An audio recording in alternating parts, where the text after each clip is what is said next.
Welcome to our channel. If you want to claim free access to services and subscriptions through your employer benefits program, follow these step-by-step instructions. Step 1. Contact your Human Resources Department or Benefits Coordinator to learn what services and subscriptions are included in your employee benefits package. Step 2. Visit your company's employee benefits portal or intranet page. This is typically where you'll find information about available perks and how to access them. Step 3. Look for sections related to wellness programs, professional development, entertainment subscriptions, or lifestyle benefits, where complimentary service access is often listed. Step 4. Find the specific service you want to access and click on it to view enrollment instructions. Some benefits require registration while others provide direct access codes. Step 5. Note any unique company codes, partner links, or registration keys provided by your employer. These are often necessary to verify your employment status when signing up. Step 6. Visit the service provider's website using the special enrollment link provided by your employer, or enter your company code during the regular sign-up process.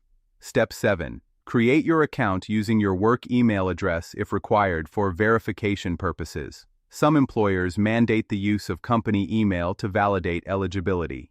Step 8. Complete any additional verification steps requested by the service provider to confirm your employment status. This may include uploading a pay stub or entering your employee ID. Don't forget to like this video and subscribe to our channel.